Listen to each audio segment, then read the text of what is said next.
పెన్షన్లు 1వ తారీఖు ఇంటి వద్దనే పంపిణీ చేయాలి. మాజీ మంత్రి దేవినేని ఉమామహేశ్వరరావు మీడియా సమావేశం నిర్వహించారు. అందరికీ నమస్కారం. జూన్ 1వ తారీఖు వస్తూ ఉంది. ప్రభుత్వ యంత్రాంగం నిద్రపోతూ ఉంది. నిద్రపోతూ ఉన్న ప్రభుత్వ యంత్రాంగాన్ని మేల్కొల్పండి, మొద్దు నిద్ర నుంచి లేపమని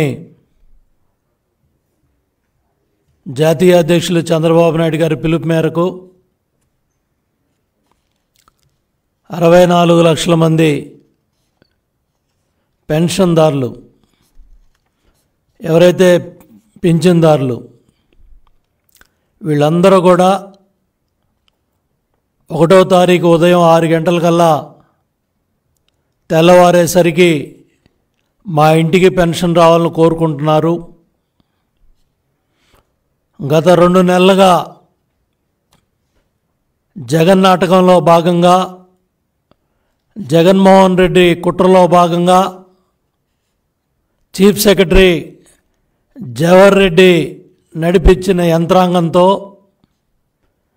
ఎంతోమంది వృద్ధులు, వితంతువులు, దివ్యాంగులు, పింఛన్దారులంతా కూడా నానా ఇబ్బందులు పడ్డారు, నానా బాధలు పడ్డారు.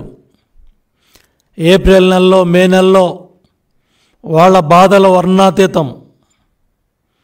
ఉద్దేశపూర్వకంగా, దురుద్దేశపూర్వకంగా, కావాలని ఎన్నికల ప్రక్రియలో జగన్మోహన్ రెడ్డి ప్రభుత్వకి మంచి జరగాలని, ఓట్లు పడాలని దుర్మార్గపు కుట్రలో chief secretary Jawahar Reddy, Surf CEO Muralidhar Reddy, ఎవరైతే ఈ అధికార యంత్రాంగం ఉన్నారో వాళ్ళందరూ కూడా కలిసి ఏదైతే ఏప్రిల్ నెలలో సచివాలయాల దగ్గరికి రప్పించారు. ఎంతోమంది పదుల సంఖ్యలో ఆ రోజు వివిధ పత్రికల్లో, మీడియాలో వార్తలు వచ్చాయి. ఎండ వేడికి, ఆ రోజున 45 డిగ్రీల సెంటీగ్రేడ్కి వేడిమికి వృద్ధులు నానా బాధలు పడి, ఇబ్బందులు పడి, మరి సాక్షి ఛానల్లో, వాళ్ళ ఛానల్లో అయితే 60 మంది చనిపోయినట్టుగా గత 2 నెలల్లో వార్తలు పుంకానుగా వేశారు.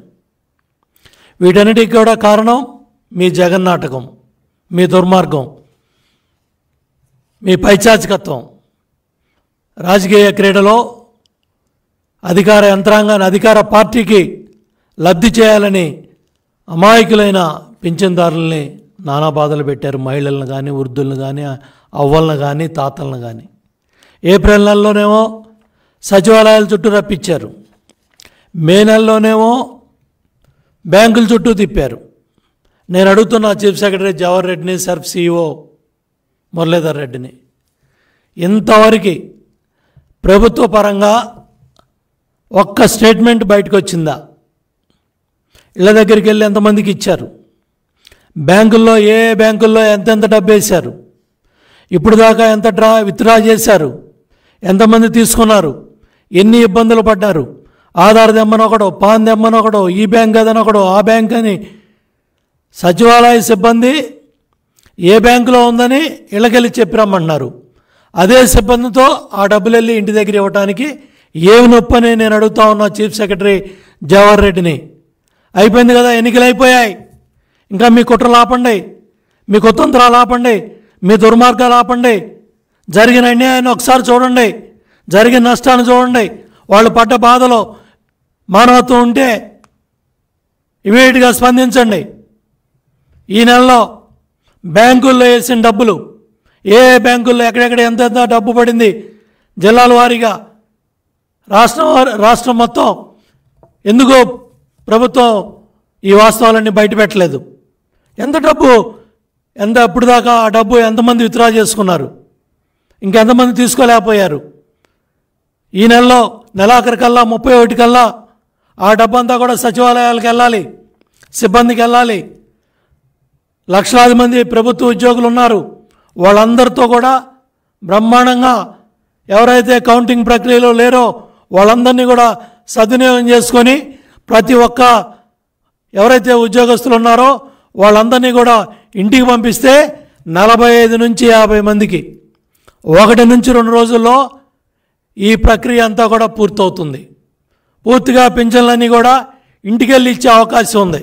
ఎన్నికలు అయిపోయాయి కాబట్టి ఎవరికి వాడు బాధ్యత లేకుండా దీని గురించి మాట్లాడకుండా ఆ వృద్ధుల గురించి ఆ పింఛన్దారుల గురించి పట్టించుకోకుండా ఎవరు దుర్మార్గాలకు వాళ్ళు పాల్పడతా ఉంటే చంద్రబాబు నాయుడు గారు ఒక్కసారి తలుపు తట్టండి, ఒక్కసారి మేల్కొల్పండి. మళ్ళీ ఒకసారి వాళ్ళందరూ కూడా చాలా నిర్లక్ష్యంగా వ్యవహరిస్తూ ఉన్నారు. మరొకసారి మేల్కొల్పి ఆ పింఛన్దారులకి ఇంటి దగ్గరే పెన్షన్ వెళ్ళాలి, పంపించండి, పంపించమని గట్టిగా ప్రశ్నించండి, కళ్ళు తెరవమని చెప్పండి. చీఫ్ సెక్రటరీకి ఎన్నికలు అయిపోయాయి, జగన్మోహన్ రెడ్డి పని అయిపోయింది, ఇంకా మీరు స్వామిభక్తి కట్టిపెట్టండి. నెలాఖరు కల్లా ప్రతి సచివాలయంకి ఏ సచివాలయ పరిధిలో ఎన్ని పింఛన్లు ఉన్నాయి, ఎంతమంది సిబ్బంది అవసరం అవుతారు, ఎంతమందిని ఈ కార్యక్రమానికి పంపించాలనేది ఇంతవరకు కలెక్టర్లతో చీఫ్ సెక్రటరీ మాట్లాడా, వీడియో కాన్ఫరెన్స్ పెట్టాడా, లేకపోతే సబ్ సిఇఓ బాధ్యత తీసుకున్నాడా? మురళీధర్ రెడ్డి కూడా సిబిఐ ఈడీ కేసుల్లో జగన్మోహన్ రెడ్డితో పాటు ముద్దాయిగా ఉన్నాడు, నిందితుడిగా ఉన్నాడు. కాబట్టి ఆయన కూడా స్వామిభక్తి ప్రకటిస్తా ఎంత దుర్మార్గం చేయాలో అంత దుర్మార్గం చేశాడు.